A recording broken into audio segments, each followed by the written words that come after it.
Welcome to Staying Relevant, the podcast hosted by two best friends, Peter James Wicks, or as we like to call him, Strictly's Twinkle Toes, Peter James Wicks, and his best friend and sidekick, Sam Thompson. And we're going to be chopping it up with our guest today, Jason Carl Fox, Foxy.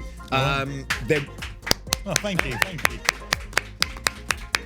Don't often clap in guests. Josh is obviously petrified of you. He is a bit shut up, Josh. It's not your podcast. So there will be swearing. If you don't like it, go fuck yourself. Remember to rate, review, and do all of that stuff. We love to hear from you. Apart from when you send in them shit letters, we don't like to read them because they're a waste of my time. Do you want to crack on then? All right. So remember, as well as listening, you can watch us now too. I'm reading off the iPad, Foxy. The full video is released on YouTube every Friday after the audio is out every Monday. Well, no, I'm just saying. I'm just letting you know. Before we get started, so you throw me off my Hilton now. Right, so this will come out on Monday, which is the main episode, which you can watch on YouTube on a Friday, and then Thursday we do a bonus episode, which you can watch on Sunday, which means that you can catch us on a Monday, Thursday, Friday, and Sunday. We've now got to do it Monday, Thursday, Friday, Sunday. See how well trained now. Oh, that's good, isn't it? Yes, staff. Yeah, well, this I'm glad you remembered this little shit, insubordinate prick. What do you mean? You were pretty bad. You talking about Pete? No, you. Fuck, Foxy. Anyway, we'll come to that. Come on, get on with the intro. I don't want to come to that, though. In this episode, we are joined by the very special guest that we've just clapped in, Jason Carl Fox, a.k.a. Foxy from SAS Who Dares Wins. Foxy, a little bit of trivia, actually, is the longest-serving member of directing staff on the show, and we've both actually been in it, me and Pete, in different series. So we've got loads of questions to ask Foxy. Let's get stuck in, yeah? Firstly... you did the first one, didn't you? I did, yeah. First celebrity one. Yeah. You did, yeah. Yeah, and from what I remember, you were god-awful. Fuck off, no I wasn't. Well, I mean, your fitness is obviously a lot better than mine, but, you know, so is most people's. But other than that, I think you were a complete tit. Look, To be fair, come on, Foxy. I've got a lot of time for you. A lot of time. Oh, no, this is going to go More- Prefacing that is brilliant. I mean, he's probably one of the most annoying pricks on the planet. Yeah. But, Oh, he fucked it up last time. Yeah. yeah, well, yeah, he did, yeah. Yeah. He didn't listen to the word of command and he knocked himself clean out, broke 2 ribs and nearly drowned. We have brought you in here today, Foxy, because, well, one, we absolutely adore you, but two, because... Short guests. No, not at all, actually. We actually thought you were going to say no. We were like, I don't know if Foxy will actually agree to do this, but you did because you're a lovely man, but it's actually because Pete is on his second go... which I didn't realise people got, but he's on his second go. He's the first one. The first person to... It's like Celebs Go Dating all over again. Pete's on his second go of SAS Who Dares Wins. Yeah. And on our Instagram, obviously, we're doing a lot of Strictly content right now, and Pete is smashing the Strictly dance floor, but we're getting a lot of content, smashing being the operative word there. Yeah. But I'm still there. yeah, it's only been a week. But we're getting so many comments about the fact that why is no one talking about Pete's performance on Celebrity SAS? So here you are, Foxy. This is the best time to ever get this done. I've done the show before. Pete's done it 1.5 times. Let's see how far he gets on the second go. How's he doing thus far? He is, he was doing well. He sort of came in, took charge of the group, was lending advice. Do you remember that time? So there was a moment when it was on the first day, we're into the first night, we'd got them doing this hostage rescue, and I was taking command of the group, as in the recruits, you lot, whilst they were waiting to go. So I'd push them over into a dark corner behind a rock. Sketchy. And I was just sort of like going over every now and again, making sure they weren't fucking around. And I went over and they were all gathered round Pete, and he was talking to them about what they should be doing when they're going into the room. And Shut up! he was literally like briefing them up like a proper operator. And I was like, what the... Yeah. Did you come out and be like, Pete, you fucking broke your rib last time you were on here and No, knocked I let him yourself go. out? I didn't want to steal his thunder. I knew he'd do that himself anyway. Yeah, I appreciate that, mate. Yeah, do you know what? Like the first couple of days, everyone was going, so what happens now? And I was like, I don't know. I've never been this far. I don't know what's happening. I'm in the dark. They're like, so what do we do now? I'm like, I don't know. And you obviously, with the show, you never know what's going to happen, do you? You never know when you're be called to do whatever else. Yeah, we didn't do a hostage rescue on our one, to be fair. No, it's moved on now. You're old school. Yeah, we are. But that's not good. It's better now. Oh, it's better and harder. Yeah, you just carried shit, I think. Yeah, mate, real hard. But look, we're going to get onto a lot of that. But I find that really interesting that Pete took charge. Was Pete more of a team leader then in the first couple of episodes? I think people look to him for advice and guidance. Sorry, I mean, to be That was a fucking mistake. if you sort of like pranced around like you did with that sled up the hill on Strictly, you'll probably win it. Yeah, I mean, the sled up the hill. Has that been shown? That's been shown now, isn't it? So paint a picture for us. What is this? So Sled up a hill. it's, I mean, effectively, yeah, it does what it says on the tin. It was pulling a sled up a hill, but It was graft. it was great. And listen, I am not the fittest guy in the world. We all know that. I smoke too much, drink too much, and whatever else. But that is one of the toughest. Like, that was horrendous. But not only that, to be fair, in your defence, and the reason why you got a pass in the end was because you were paired up with someone that was even less fit than you, and he jacked it in. He VW'd. No way. Yeah. And left Pete holding the sled, basically. Who was that? Tez, comedian, lovely guy, but it like yeah. I mean, it was tough that, and It was too much for him. Yeah. To be fair. Yeah, some people just can't hack it. so it was like a paired thing. So I had to do a fair bit of it on my own, and being not a particularly fit guy, it took its toll, and I collapsed. No way. Sorry, on what? the side of a mountain. So what episode is this? It was on the third day, and I thought, oh, fucking, here we go again. Here we go again. It was 2 or 3, wasn't it? Yeah. 2 or 3. You need to catch up. I do Yeah. need to catch up, actually, for sure. To the point where Billy actually went, he's going to die. Oh, yeah. That's actually the Yeah, comment. So now it's all over the press. Staff thinks that Pete Wicks may have died on a mountain. Fucking Basically, Very dramatic.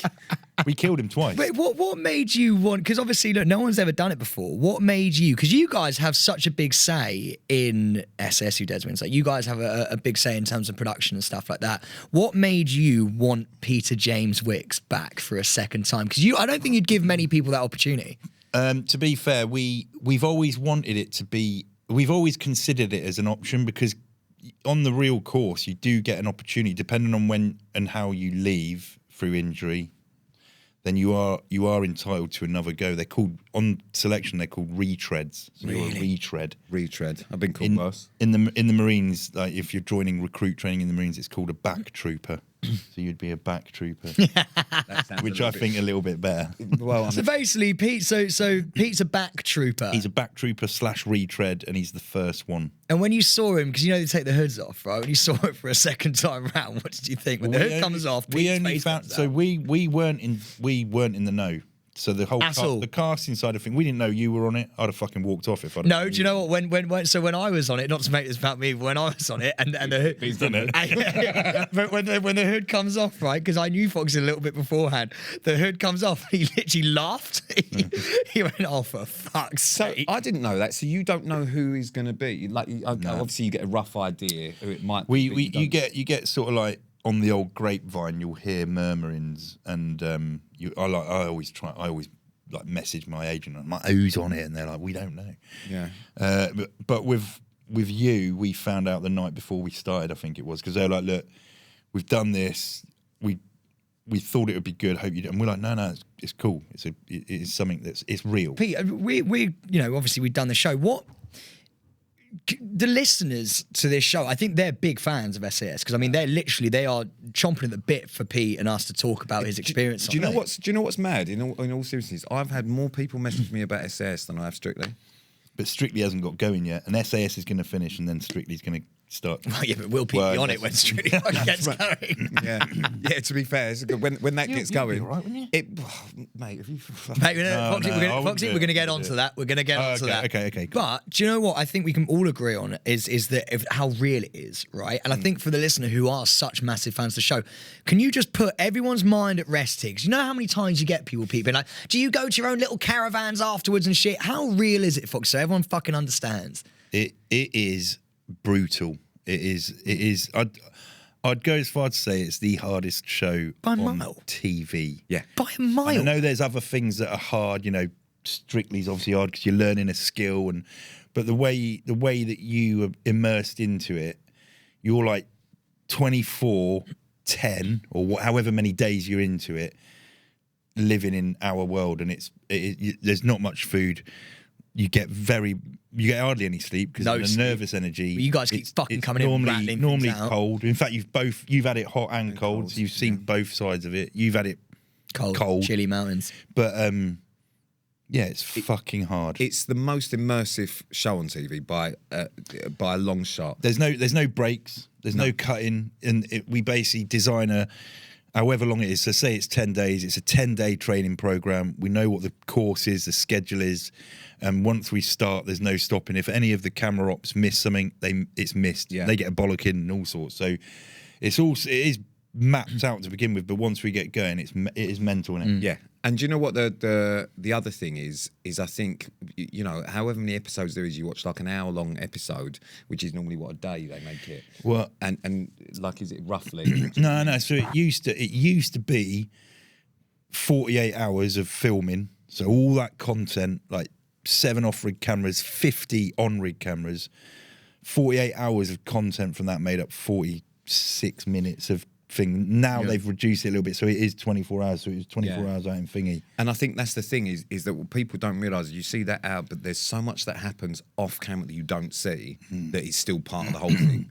Like, do you know what I mean? Even like certain beastings that aren't shown because there's so much good content in the Well, that's wild. trials. Like, there's so much of that. So people think that you just do that task, you go back to base, and then we all sit around for 8 hours before you have to do anything again. And actually, It's 24 hours of shit. Yeah, literally. Every day. And do you know what I found really slightly annoying, actually, is that when I was doing it, you get people being like, whoever VWs, you know, when you have to go around that fucking parade square and do those stupid duck walks. Yeah.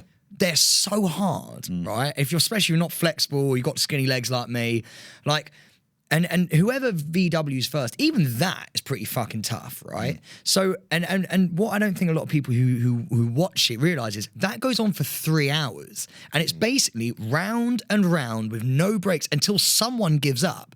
It's not like, you know, because it can only fill a 5-minute slot on Doesn't TV. even feel that. It doesn't even feel. It's a 3-minute slot, so people watch it and they see someone like give up, but what they don't see is the 3 to 4 hours of shit that you're doing they'll round. see someone VW and they go, he's only done it 30 seconds. Yeah, you But don't see it. That's the thing. Like a little bit of a shout out to the editors, because they've got to sift through all that footage, like 10 solid days, 24 hour 10, you know, all that fucking content, and make stories out of it. And then that's why some people are always like, well, we didn't see that. That was, and you're like, no, it's just impossible. Mate, to you got fit a it all 40 in. with adverts. You got 45 minutes to play with. Basically, that's literally it. And do you know what I really loved? It actually sounds really bad. I can't say that. I was going to say, so the boxing challenge, right? Yeah. And I want Milling. Is that what it's called? Milling. Milling, Yeah. not boxing. So for the people who've watched the show before, you'll know it comes at the start of the series, right? And you're basically, and I didn't know this because obviously we were the first. Did you do it? Of course I did it, mate. You have to but do it. Theirs was early on, because your one was mid. We've just had it, I think, ish. Oh, you do it midway through. Yeah. Bro, so I wanted to compare notes, Pete, actually, because obviously I mean, I managed to do that twice. when I walked in, That's one of the, to be fair, that's one of the one of most the brutal bits. oh, it's absolutely horrible. Physically, it's I hate one it. of the easier ones. Oh, man. Yeah, but people personally, don't like but it, do they? mentally, like the first time I did I it, cried afterwards. I cried after my first one because Mate. it was Jennifer Ellison, wasn't it? I hit AJ Adudu. Bastard. Mate, see what I mean? Yeah, like the first Yeah, one she went kicked your really ass, bad. didn't she? Well, kind of, yeah. Do you know what? The worst thing, can I tell you about this? Okay, so quickly, when I walked in, right, and so it was my first experience, it was the first thing we did.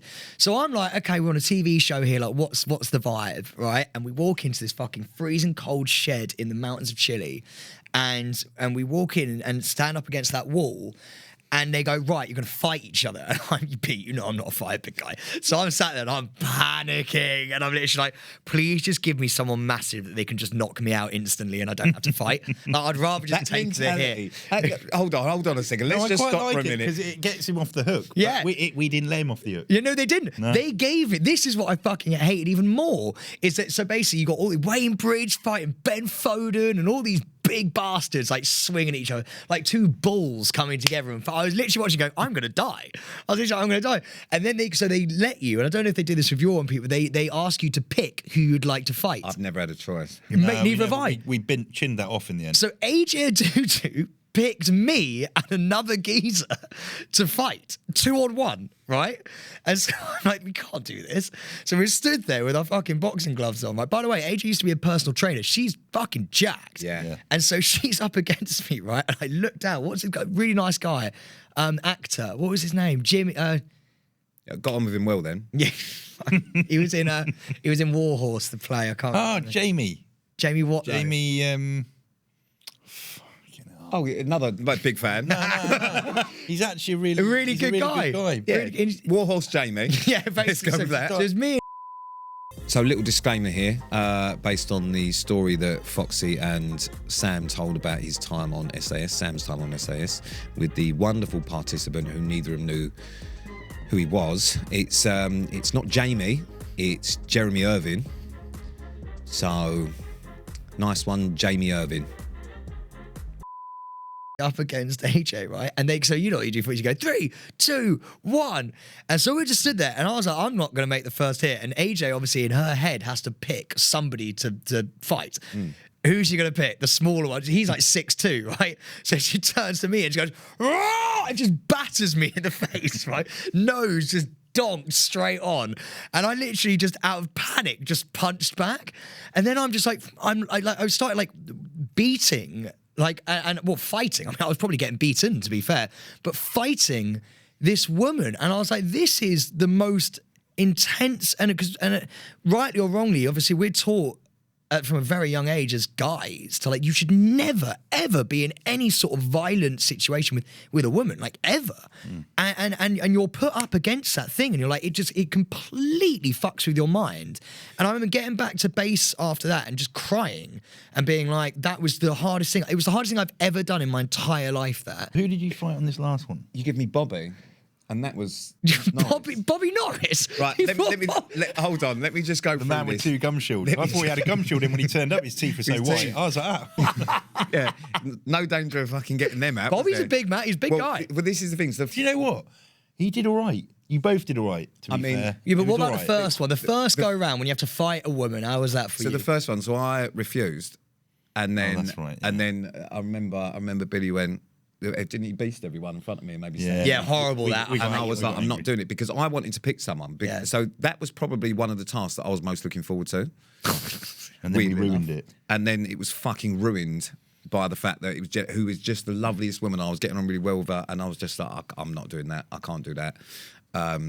Just no. Then they beasted everyone after that, like 5K run through the loose sand and gas masks. You made them do it because you said no. No. This was to get there. Right. Loose sand in gas masks. Everyone's like fucking throwing. I mean, I was nearly dead at that point, just running with the backpack bit in a gas. Are you allowed mask. to smoke on your experience? No. In 40-degree heat in these gas masks through loose sand. So everyone when they got there was already like.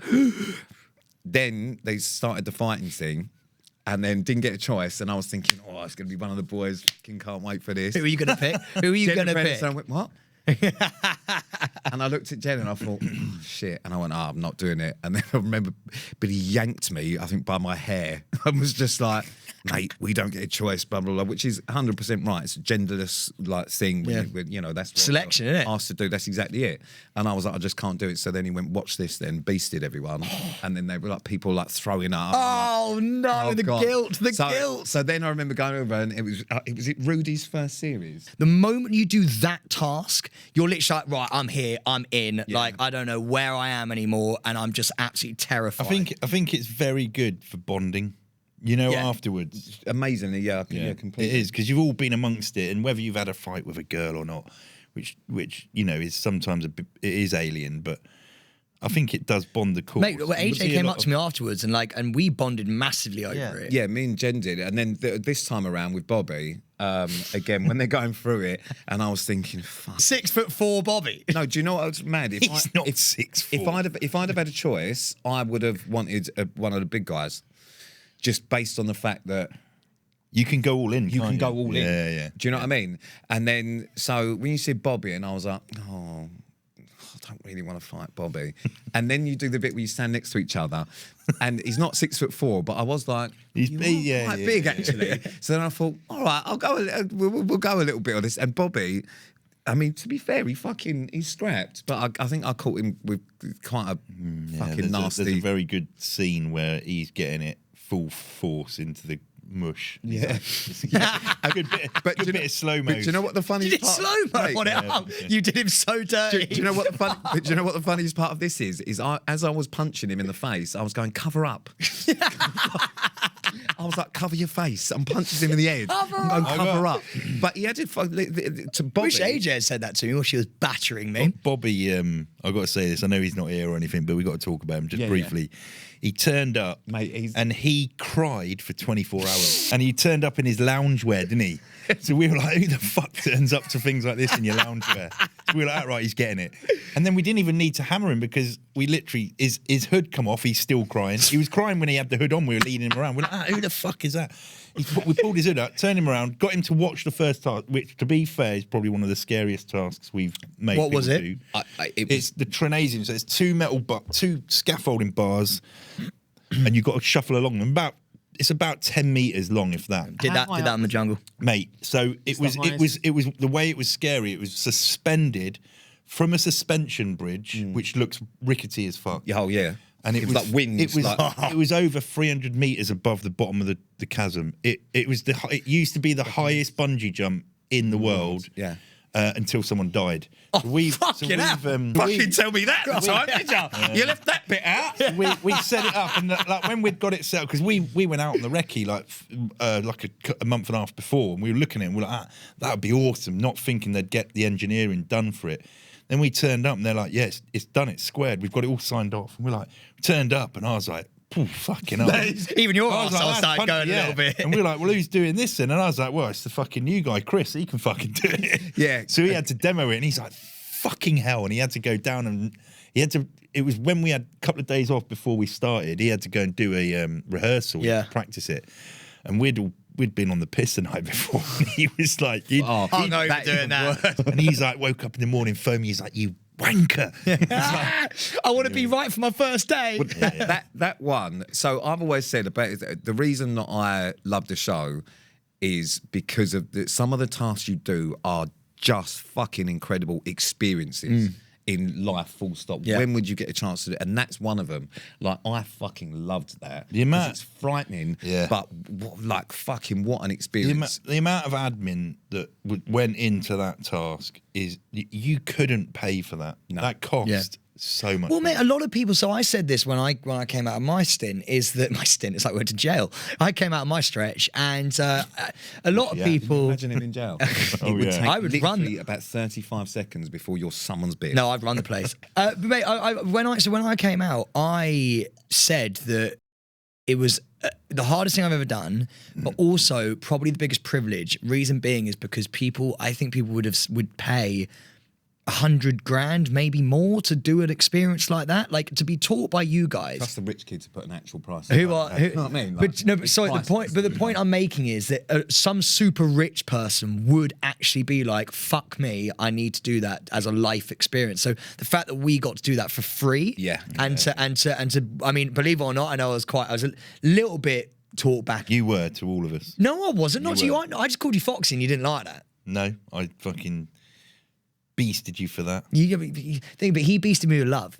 No, That's I what I didn't. loved about Foxy. Yeah, he beasted me with love. Because he was on, I had actually had a good line because I always, whenever I see whoever it is, I'm like, right, we need to formulate some fucking one-liners here.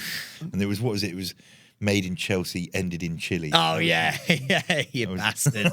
But you know what? It's one of those things that, as Pete said, it's one of the most amazing experiences that you just can't take for granted. Working under you guys is pretty fucking awesome, mate. Yeah. Like, you guys, sorry, Pete, you guys have been through so much. And then to, like, have just us absolute shit. Like, do you know what I mean, Pete? And it's mental. Yeah. That is probably what I would say the best or the most humbling part of the actual show is getting to do some of these tasks and see some of the amazing, like, you know, I've done it in Jordan and New Zealand, like going to places like to go and do tasks like that. But more than anything is actually spending time, albeit like it's as if you hate us, spending time with you guys and seeing what actually, because this is such a, I mean, as much as it's as real as it can be, It's fuck all like selection. Like, do you know what I mean? Like in terms of like the pressure that's on. We're doing an entertainment show. It's a TV show. Do you know what I mean? But the intensity. But you are. It's amazing how quickly you It's forget. entertaining. Interrogation It is is real. entertaining, but you are finding out a lot about yourself. Oh, fuck, I think. yeah. Oh, and also, you're doing like the Jordan one. We had so much support from the Jordanians. Like, there are guys and girls that spend 30 years in the military and don't get to jump out of a Black Hawk helicopter. Yeah. And that's, you know, that's pretty. We're glad that people like yourselves get to do that. It's cool. Yeah, I was over the moon with that one. Yeah, do you know what? Talking about Oh yeah. Black Hawk. You ruined a completely cool task. And Yeah. and In fact, you made it even cooler. What I'm going to say is we can't move on without one.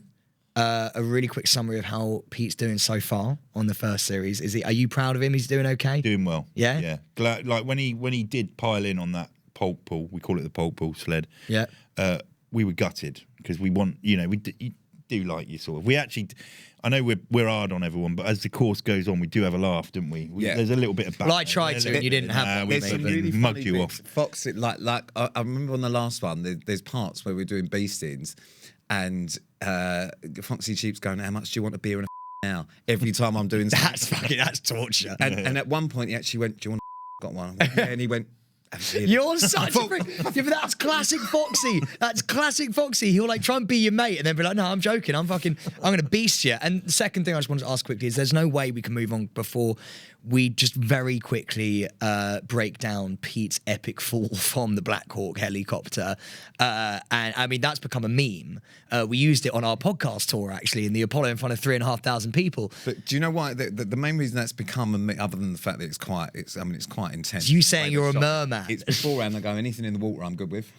Yeah. Then it cuts to that. I'm at one with the water. I'm basically a merman. Yeah. 5 minutes later. Yeah. You stitched yourself. What was it like from seeing him do that? Because that was a big injury, right? Where the fuck was I on that one? You were on the beach. I was on the It's a week to get beach. to the So I was on the beach controlling that side of things, and they'd lobbed him in, or he lobbed himself in. He did it slightly wrong, which is why he landed on his Bergen and clouted himself. So there was a bit of flapping going on, but then, you know, I think...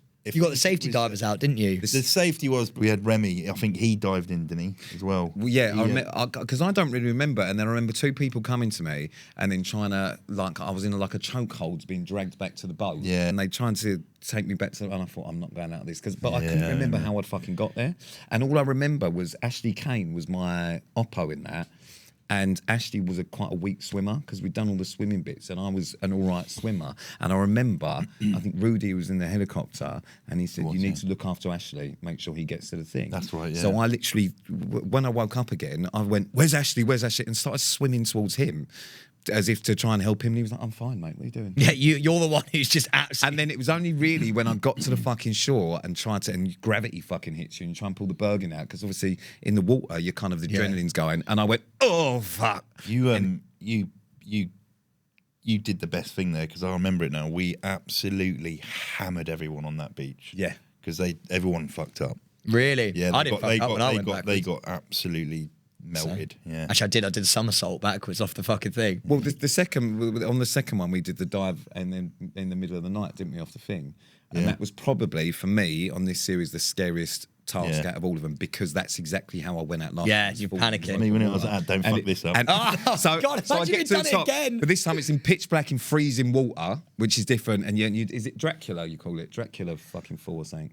No, I just called it that on Instagram the other day. Right. But yeah, I know what you mean. And then, so I'm at the top, and he went, "Oh, back again. Don't fuck this one up."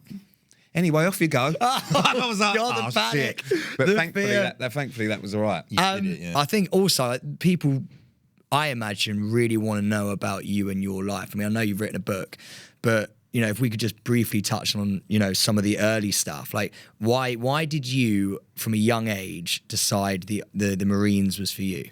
I didn't know it was for me. I grew up. So I grew up and went to school in a town called Luton. I know Luton. And dear. Of course I do, mate. They were in the Prem last year. His driver's from there. Oh, right, okay. No, I don't have a driver. You don't actually believe him. So I grew up in Luton. I was terrible at school. I wasn't like the worst kid. I wasn't the best kid. I wasn't a bully, but I didn't get bullied. I was just in the middle, but I was a bit of a twat. and I didn't do well. I wasn't academically gifted, and I got to like 15, got into a bit of trouble, and somehow realised I needed to get out of there. And the only way I was going to do that, as far as I was concerned, was to join the military. So went to the careers office, which is not far from Kenilworth Road, Luton Town's ground. Yeah. And I applied for the Marines and joined up at 16. What was that like when you like? I thought I was Miss I your was family at all? No, my mum and dad couldn't wait to get rid of me. They can frog march me down to the train station. I was A bit like what your family did when you went boarding school. Yeah, Marching down there. exactly. Slightly different, but I know. At least I lasted until I was 16. They got rid of you at what, 8? Yeah.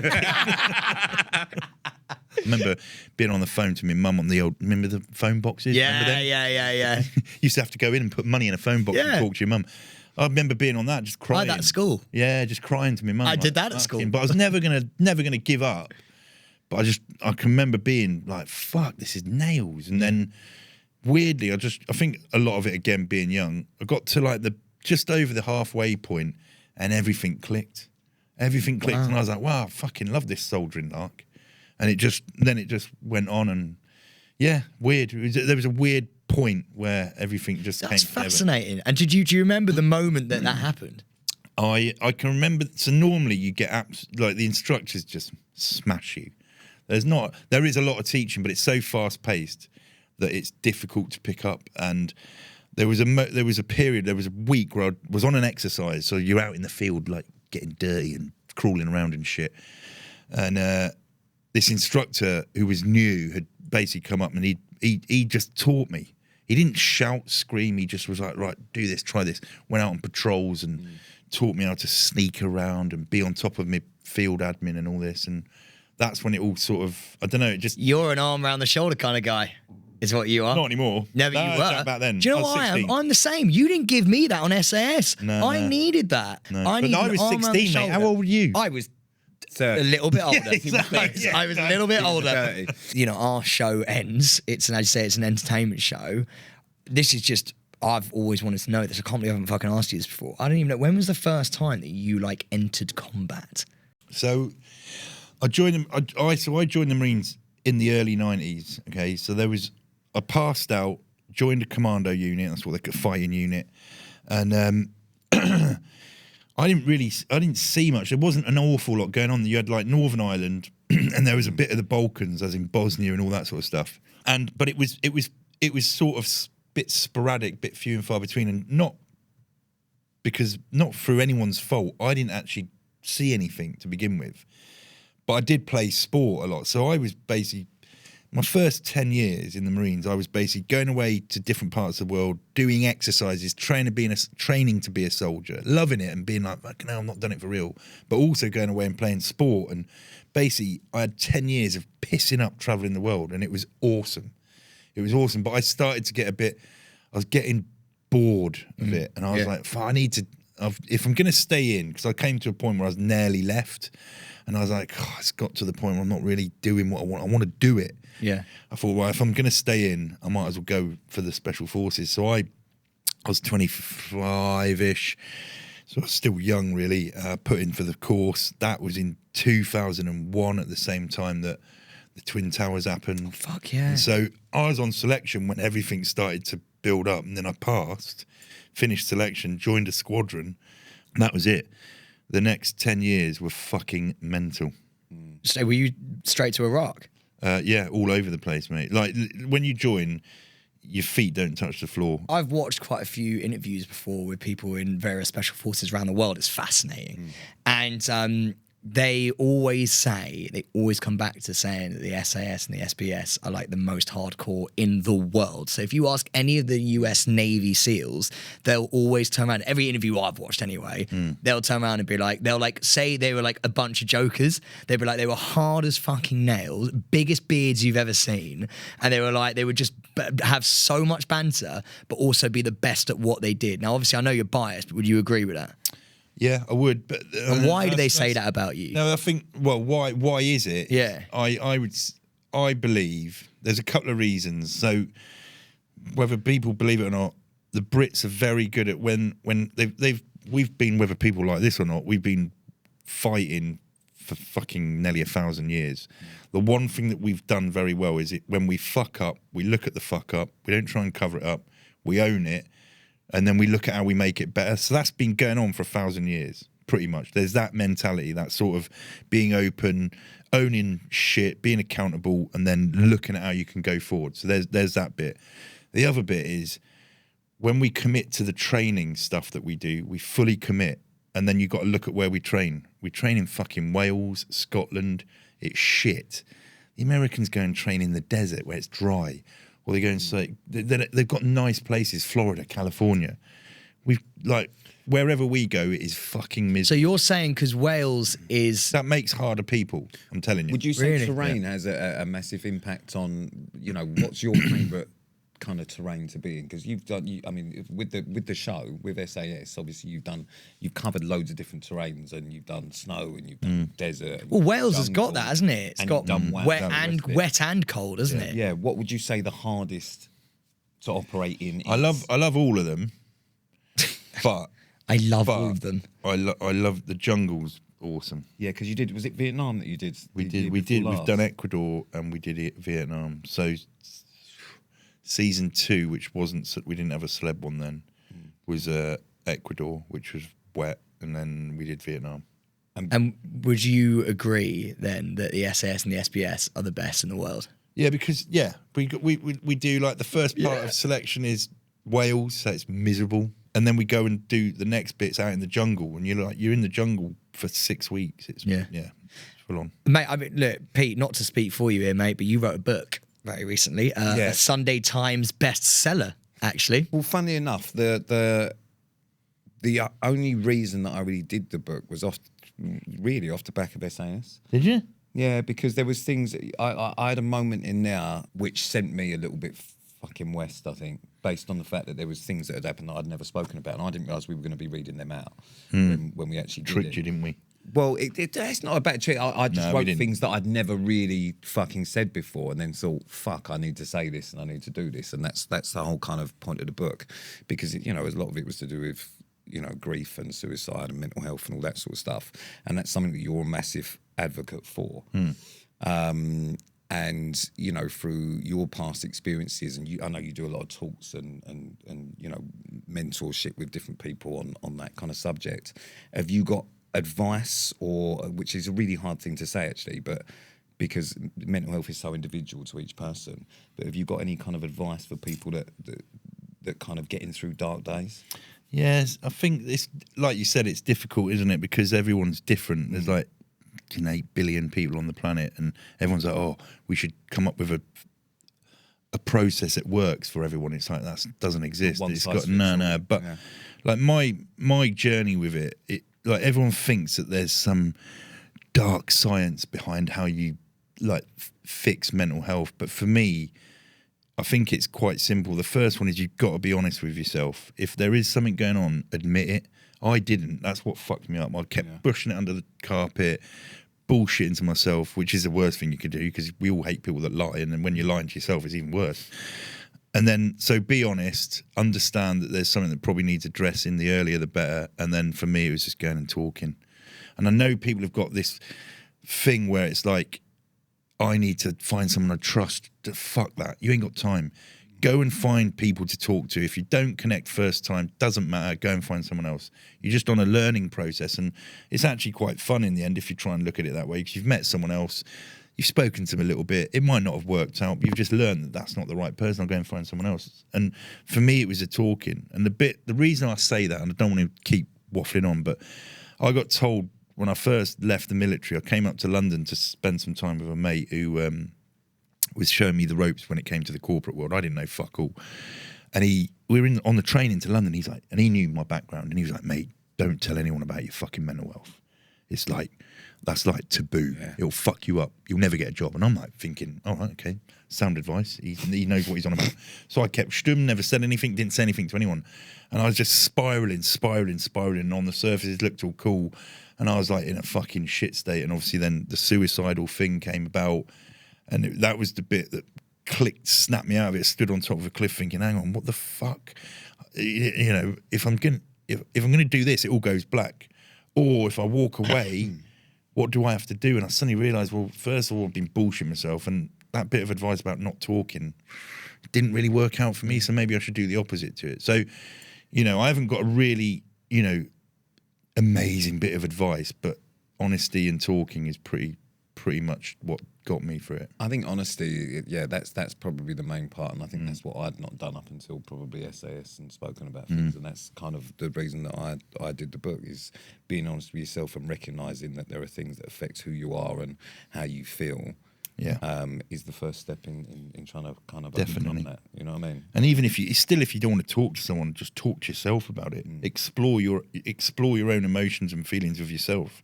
Sometimes that can be enough. You might be able to learn a little bit about where you are if you just take the time to show yourself some respect. Is it hard sometimes? It is hard sometimes, isn't it, to look at yourself and be like, and have that it's conversation. brutal. I think it's the hardest thing to do. Yeah. Because why do you think it is so hard? Because you know your weaknesses. No one else does, and it's hard. And a lot of us don't like admitting that. You know yourself better than anyone, because you know you're the only one that thinks like that in the world. You know, that's what I say to you, is that the most beautiful thing about everyone is that you have your own thoughts and feelings that no one will ever understand, but you understand them yourself. So when you have dark thoughts about things, you know the extent of that. I suppose And that's what's quite hard. I suppose as a soldier as well, it's even fucking harder, because you're literally just like, because you're like, I can't show weakness. It was, you know, it's a weird stigma that I think we used to put on ourselves, because actually, when like everyone thinks guys in the special forces are thugs and alpha males, they're not, mate. They're like the most caring blokes I've ever, you know. Yeah. But the odd one or two, they're fucking good guys. They care about people. You know, they do that job because they believe they're doing it for the right reasons. That's a fact. You know, we've gone off and done missions where we've rescued people, and we get more out of that than all the other fucking chaotic shit. And so it's weird when they are alphas as well. So because of that, you're like, I've got to be strong, I've got to be hard. But even then, we still share all the shit that goes on and what fucking pisses us off and what upsets us. But then when it comes to how you are actually feeling and what's really going on with you, we just clam up. But everyone does that. Like someone said to me the other day, you know, how do you think society's getting on with the old stigma of mental health? I said, society's fine. We're talking about it all the time. Go in to see different businesses and they're talking about it, and they've got mental health first aiders and it's all that. But I said, the issue is not the stigma in society. I said, the issue is the stigma in your own head. It's like, you got to keep having this conversation, because it's only then, years down the line, we might not benefit from it, but we should be a part of the fact that other people will benefit from it by continually making it an okay thing. Laying the foundation for it to be for future generations. Foxy, I like to talk. Go on then. Oh, no. Is he feeling Listen, when you say find someone to talk to... oh, right, I see what you're going on about. I thought he was telling me to shut the fuck up. No. That's brilliant. I'd like to talk, mate. No. I said I liked... You ever want to talk, Sam big found guy? that person to talk to 6 years ago. I know for a fact that you are not the right person for me. Why would you don't say that? What the fuck does that mean? It's funny you say that. Sam found that person for him to talk to 6 years ago, and unfortunately that became me. You. And now... No wonder you're fucking... Now the don't shut up. You know what I mean? No wonder you had to write a book. Do you know what I mean? He fucking unloaded all this shit on Mate, you. And do you know what the funny thing is? When I wrote the book, the first thing Sam said was, "Oh no, that's great. It's good that you've done it. So, am I in it?" But anyway, look, I think we've got to wrap up. We've used up so much of your... We don't. Well, we also don't normally go. You know, we're as you very much know, Foxy. We're a bunch of wankers. Podcast, we're normally quite silly. What's really nice about this is that we've got light and shade with this one. I think that, mate, I know that... A bit like your hair. Fuck's sake, turn into Pete. No, that's not just light and shade, because that's bald and shade. Oh, God. Because the sunroof at the back. Fuck me. Mate, don't talk to me about the old sun. But mate, look, we love you, and I like to think that you love us. Maybe me a little bit more than you love Pete. But we couldn't just get you on here and have a laugh, man. Like, your life has been so storied, and there's so much stuff in it that I'm really glad we actually got to even get some of the surface stuff. It's been fucking fascinating for I think both of us. And again, without blowing smoke up your ass, because let's blow. No, Up your rectum, just like. And he's made that weird, hasn't he? Yeah, really You know what I weird. mean? Like a weird visual image that I had there of anyway. I But had yeah, files recently. without going into it too much, like you're probably one of the people that Sam and I agree we've not really met anyone like you in our lives, and you're an absolute inspiration to us. And Well, do you know what I mean? We respect you so much. I've got a lot of time for you two. Touch, Believe it or not. Touch feet. I thought- Hey, see, he does it. Oh, You're Foxy, give me one of these. I know, mate. I Give me a know. little headbutt. Yeah. I'll give you a big headbutt if you want. No, Yeah, I was just about to say. I was really hoping you were going to go straight into the old class, go kiss That's him. what I do now, though. When I like someone, I give them a headbutt. Okay. Yeah. So you're like a goat. Yeah. Yes, Foxy, I am like a goat. What a pleasure. Couldn't be further from the goat. Who do you think is better at All right. selection? I'll tell you what. Let's Hang rephrase on, the question. so Who let would you rather serve with? Oh, that's better. Yeah, I thought we might. So, firstly, we can't really talk about who's better. Oh, yeah. Because obviously, you know, we're still. Okay, go on. Still What, going. what We're Pete still said. going. Who would you rather serve with? You. More bearable. Pete's more bearable in a confined space. Fuck does that even mean? He'll- Means you're fucking well, yeah, annoying. you know, if you're in a fucking, if you're in a hole in the ground. But I bring the banter. I mean, No, but you can't You have don't want the banter in the hole in It's the got to ground. be quiet. No, if we're in a foxhole, We're in close proximity to fine. the enemy. No, great, but listen to this. Okay, so imagine, right? Enemy is like 50 meters away, right? Yeah. We're in a foxhole and we're like that. Okay. What, And- waiting to light your fart? or No, something? sorry, no, but it's in like we're just sat like that. What are you two doing in this foxhole? No, and it's silent, okay? And then you've just got Sammy T when it's really quiet going, well, this is the only hole I've been in, guys. See? You want a little bit of that? On the plus side, though, if you serve with just- Sam, you could just use them as cannon for like Exactly, I was going to say. Yeah, I'll tell you what, if only- you just run across that way, it's a distraction. You get shot to shit and everyone can get out. if ever you're under fire but no one can see where the enemy fire is coming from, the last resort is what we call movement. Movement draws fire, and someone has to volunteer to stand up Fuck and run that. across like what you'd call no man's land or whatever. You would be that person. I would get bullied and it wouldn't into be it. it wouldn't be the last resort. It'd be the first resort. They'd be like, all right, let's move movement. We can do this the hard way or the easy way. Send Sam out. And let's all mope. Even if you can see where it's coming from, just get the fucker out there anyway. Send him out. Foxy, it's been a fucking pleasure having you on this podcast, man. I mean, oh no, fuck it, I'm so sorry. Really quickly, how do you think Pete's going to do on Strictly? Ooh, he looks the part. Got to talk about it. Talk about it. Obviously, you know, this has been very, very, very SAS I'm looking heavy. forward to it. I sort of, you know, on the sly. Not now. People will know now after saying this, but I do keep an eye on things. Yeah. Can you dance? No, I wouldn't do it. I wouldn't do it. Why wouldn't you do it? Why wouldn't you do Strictly? Because You it's dance not at the wedding? barely. I sort of. There was a bit of a hip movement. Oh, nice. But, no, I'm not. I wouldn't do it. I genuinely wouldn't. I would do it. fucking love to see you on it. I know you would, and that's why I wouldn't do it. But, I want you to guess how Pete's going to do on Strictly, and I want you to call him Twinkle Toes. Well, I think Twinkle Toes is. I think he's going to do well. It's really difficult to call it from here if you're going to win. I can't remember who else is. I I mean, can. I'm an Arsenal fan. I'm rooting for Merce, but Mercy's one of the best. He's fucking. he's funny, isn't he? Pete can move though. Pete, show me your hips. Just really quick, show me your hips. So thank Who you else for is on listening. it? Thank you for listening to Staying Relevant this week. It's been an absolute blinder. One of my favourite episodes, actually. Yeah, you've been an absolute legend, Foxy. Thank you so much, That's mate. right. I think people will be shocked we managed to get you on here. So thank you so much for your time, brother. I I'm love you. shocked. Thanks, mate. No, it's good to be here. Thank you. Foxy, everybody, come on! Yeah, let me just. I feel like I should just get in here somehow and just straddle you like a legend. Mate, fucking hell, your legs are like my arms. No, don't sleep, mate. This has been a Staying Relevant production.